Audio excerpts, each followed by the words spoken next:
All right, so if you have a Yorkie poo, you know they're incredibly smart. They're packed with personality and, well, sometimes they just don't listen.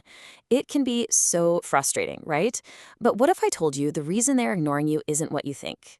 In this explainer, we're going to unpack the real reason why, and I'll give you a simple fix that actually works. You know the scene. You call their name and nothing.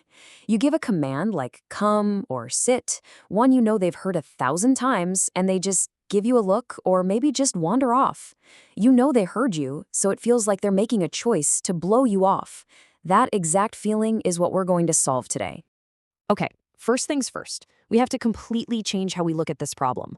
Most of us, we immediately label this behavior as stubbornness. We think our dog is being defiant or testing us. But that's a myth, and it actually stops us from fixing the real issue. It's not defiance, you guys. It's confusion. I want you to let that sink in for a second because this one idea changes everything.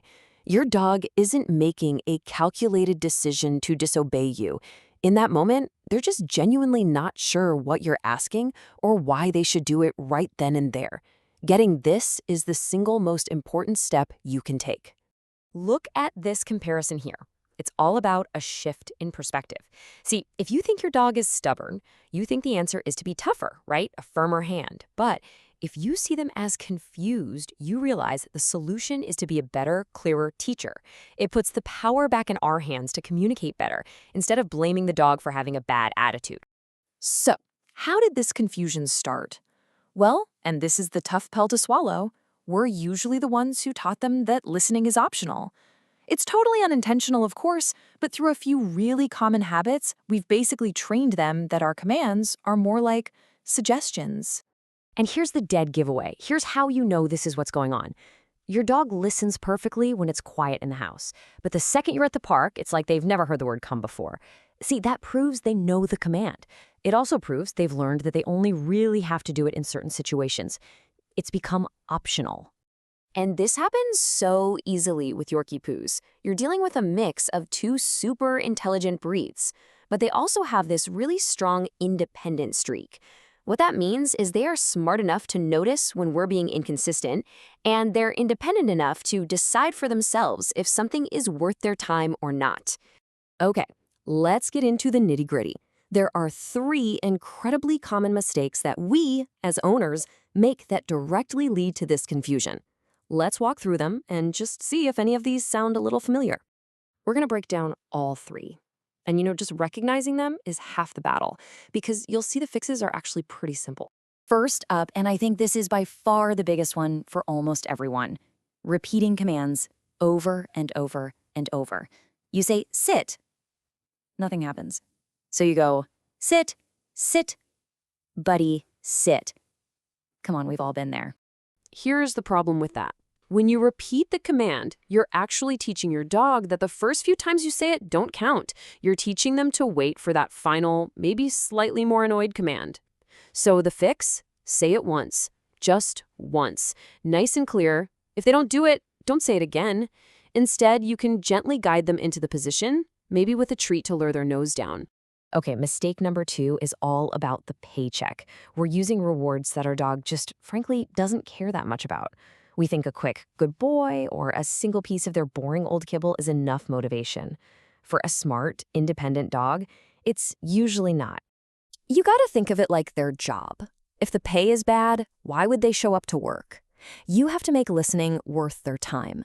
This means using high-value treats. We're talking tiny bits of cheese, chicken, something they go absolutely crazy for. And you combine that with really excited, happy praise. You want to make it a party every time they listen, so they want to do it again. And the third major mistake is that we set our dogs up to fail. We try to train them in an environment that is just way too distracting way too soon. Trying to teach a stay command for the very first time at a busy dog park, yeah, that's just a recipe for disaster. The secret here is to control the environment. Start in the most boring room in your house where nothing else is going on. Keep your training sessions super short, like 5 minutes is perfect. Once they've totally nailed a command in that boring room, then you can slowly start to add tiny distractions and eventually move to harder places. You have to build on success. Okay, so we've busted the myth, we've pointed out the mistakes. Now for the good stuff. Let's put it all together into a really simple 4-step plan that's all about clear, consistent communication. Here it is, nice and simple. Step 1, give one single clear command. Step 2, the instant they do it, you reward them. That timing is so important. High value treat, lots of praise. Step 3, keep it short and fun. 5, maybe 10 minutes tops.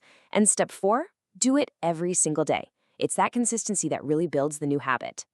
You know, when you make that mental switch from my dog is stubborn to my dog is just confused, and you start using this simple plan, something pretty amazing starts to happen. It stops being about just obedience. You go from feeling frustrated all the time to having a real connection. And this right here is the ultimate goal. Your consistent and clear communication takes away their confusion and builds up their confidence. They don't have to guess what you want anymore. They know what's expected, and they know that listening to you leads to awesome things. It makes them a happier, more relaxed dog. And that's really what this is all about, isn't it? We don't want a little robot that just does tricks. We want a companion that we share a real bond with, built on trust and understanding. And clear communication, that's the bedrock of that entire relationship. So after hearing all this, I want you to just think about your own routine with your dog. Is it the repeating commands? Could your rewards be a little more exciting? Or maybe it's just practicing in a quieter space. What's the one thing you can change starting today to turn that confusion into a real connection?